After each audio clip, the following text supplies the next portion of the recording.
وَإِذَا الْمَوْعُودَةُ سُئِلَتْ، اور جس دن جو بچی ہے جس کو زندہ دفنا دیا گیا اس سے سئلت سوال کیا جائے گا.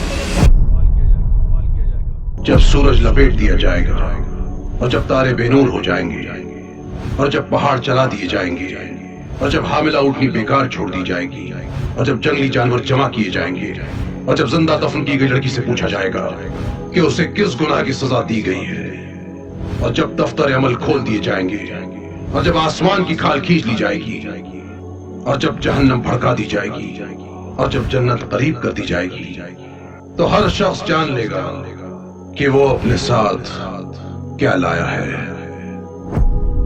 کہ اسے کس گناہ کی سزا دی گئی ہے. اور بچی کو قربان کرنے کے، بچی کو دفنانے کے 2 طریقے ہوتے تھے.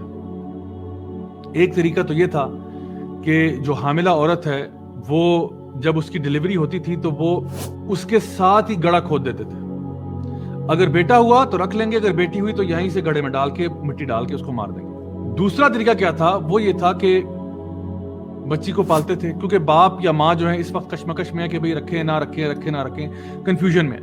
لیکن جب بہرحال وہ بچی 5-6 سال کی ہو جاتی تھی تو کیا ہوتا کہ وہ باپ پھر فیصلہ کرتا کہ چلو اب اس کو جو ہے نا دفنانے کی عمر آ گئی، بیکاز اس سے اوپر اس کو ہم رکھ نہیں سکتے. جتنا ہم نے ٹائم اس کے ساتھ سپینڈ کرنا تھا وہ ہم نے کر لیا، اب اس کو دفنانے کا وقت آ گیا. تو ماں جو ہے بچی کو خوب تیار کرتی تھی اور کہتی تھی آج تو اپنے باپ کے ساتھ جا رہی ہے کہ کسی خاص کام پر، اور باپ اس کا ہاتھ پکڑتا اور اس کو کہیں جنگل کی طرف لے جاتا جہاں پہ 1 رات پہلے وہ اس کی قبر کھود چکا تھا. پھر وہ وہاں پہ بچی سے کہتا کہ اس میں سے مزید مٹی نکالو. بچی اور باپ مل کر اس قبر کو صاف کرتے. اس کے بعد وہ بچی کو کہتا کہ اب اس میں تو بیٹھ جا. اور بچی سمجھتی ہے، ابھی تک چھوٹی بچی ہے 5-6 سال کی، وہ سمجھتی ہے کوئی گیم ہو رہی ہے، اور وہ پوچھتی ہے اپنے باپ سے کہ ابا یہ ہم کیا کر رہے ہیں؟ تو کہتا میں تجھے ابھی بتاتا ہوں. پھر وہ آہستہ آہستہ اس پر مٹی ڈالنا شروع کرتا، اور بچی ابھی تک یہ سمجھ رہی ہے کہ کوئی کھیل تماشا چل رہا ہے، حتیٰ کہ مٹی اس کے گردن تک پہنچ جاتی. اب بچی بھی تھوڑا پریشان ہونا شروع ہوئی کہ ابا یہ کیا ہو رہا ہے، اور باپ اس کا بے دردی کے ساتھ مٹی ڈالتا چلا جاتا حتیٰ کہ وہ پوری مٹی کے اندر چلی جاتی اور پھر اسی طرح سے دم گھٹ کے مر جاتی کہ اسے کس گناہ کی سزا دی گئی ہے. اور باپ یہ محسوس کرتا کہ میں بہت باعزت ہو گیا ہوں، میں نے اپنی بیٹی کو دنیا سے رخصت کر دیا.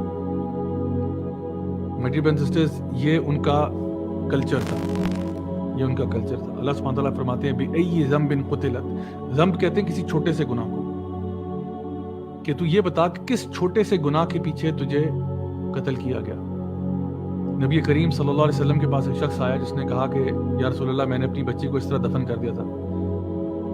نبی کریم صلی اللہ علیہ وسلم کی آنکھوں میں آنسو آ گئے، آپ نے رونا شروع کر دیا اور آپ نے کہا کہ خدا کی قسم اگر کوئی گناہ ایسا ہوتا جس کا اسلام لانے کے بعد بھی پکڑ ہوتی اور اس کی سزا ملتی تو وہ یہ گناہ ہوتا. یہ اللہ کا غضب ہے جو کہ ٹوٹ رہا ہے انسان کے اوپر، کہ تو اپنی ایک کلچرل پریکٹس کے پیچھے تو نے بچی کو دفن کر دیا.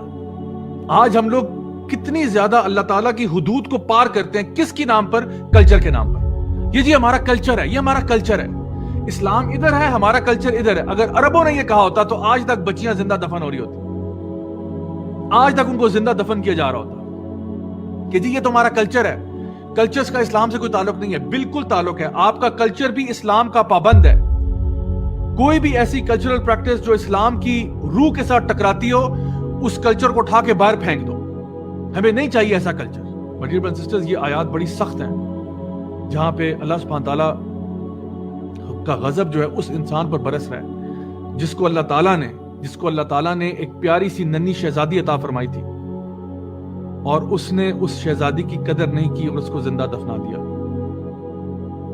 یہ اس انسان کا عالم ہے جس کے بارے میں اللہ تعالیٰ نے پچھلی سورہ میں ارشاد فرمایا تھا قتل الانسان ما اکفرہ، ہلاک کر دیا جائے، برباد کر دیا جائے ایسا انسان.